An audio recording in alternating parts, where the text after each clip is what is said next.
Hello friends, welcome to my channel commerce flex.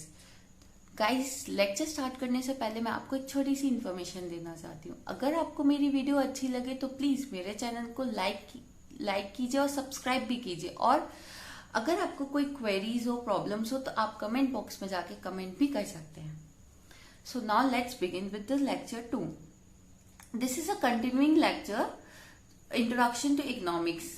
अब हमने economics क्या है इसको हम ऑलरेडी डिस्कस कर चुके हैं प्रीवियस लेक्चर में। आपने अगर उस लेक्चर को वॉच नहीं किया है तो आप इकोनॉमिक्स का पहले लेक्चर 1 देखिए, जिससे आपको इकोनॉमिक्स का मीनिंग क्लियरली समझ आएगा। But starting with this, economics होता क्या है? In short I will tell कि अगर आपसे कोई जनरल पूछता है इकोनॉमिक्स क्या होता है तो आप क्या बोलेंगे? इकोनॉमिक्स इज अ फील्ड और study of individual, household, country. वो भी क्या, किस चीज की स्टडी है? Of unlimited wants with limited resources की जो स्कैरसिटी आती है, उस प्रॉब्लम को हम कैसे फेस करते हैं, इसकी स्टडी करना।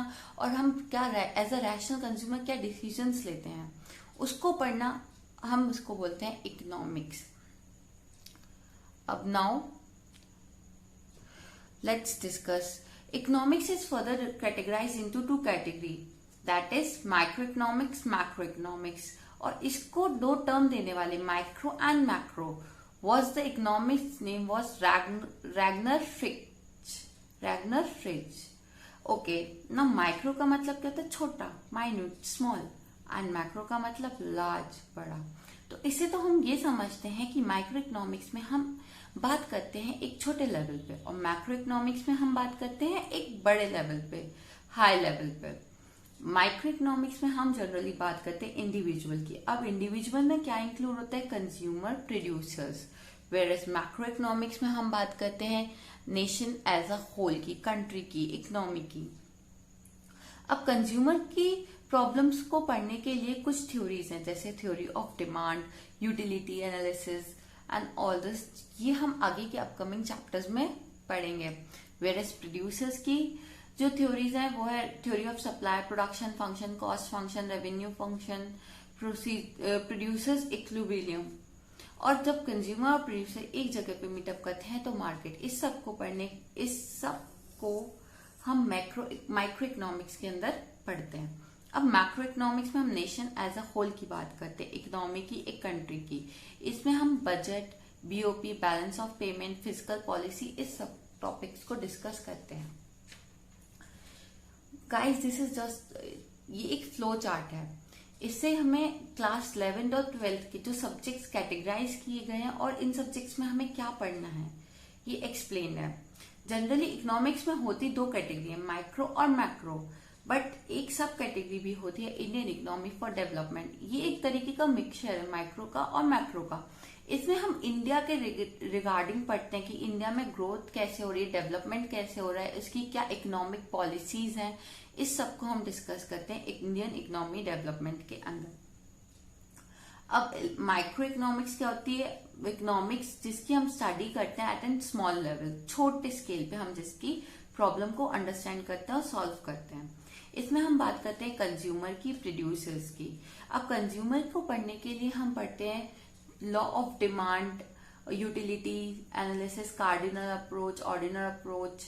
और प्रोड्यूसर्स के बारे में हम बात करते हैं तो प्रोड्यूसर्स इक्विलिब्रियम हो गया, cost function, revenue functions, law of supply, इस सब की हम बात करते हैं। जब कंज्यूमर और प्रोड्यूसर्स एक जगह पे मीटअप करते हैं उस जगह को हम बोलते हैं मार्केट।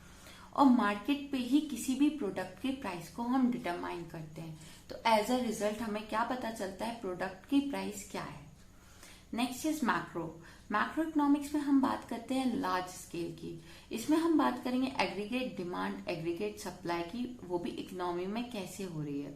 इसके थ्रू हमें क्या पता चलता है? नेशनल इनकम और डोमेस्टिक इनकम, कि हमारी कंट्री की नेशनल इनकम कितनी है, डोमेस्टिक इनकम कितनी है, या पर कैपिटा इनकम कितनी है। हमने ये वर्ड्स सुने हैं जीडीपी वगैरह, इसके थ्रू ही हम इसे पता करते हैं। जीडीपी का मतलब क्या होता है? Gross domestic product, net domestic product, this all are discussed under the macro economics. अब बात करते हैं तो इंडियन इकोनॉमी फॉर डेवलपमेंट, इसमें हम बात करते हैं मैक्सिमम यूटिलिटीज कि क्या हमारे जो रिसोर्सेज हैं उसका यूटिलाइजेशन प्रॉपरली हो रहा है कि नहीं हो रहा है। इसमें हम दो कैटेगरीज में इसको देखते हैं, ग्रोथ और डेवलपमेंट। ग्रोथ का मतलब क्या होता है, आप कैसे समझते हो कि एक कंट्री ग्रो कर रही है या वो अच्छा स्टेज पे है, कैसे?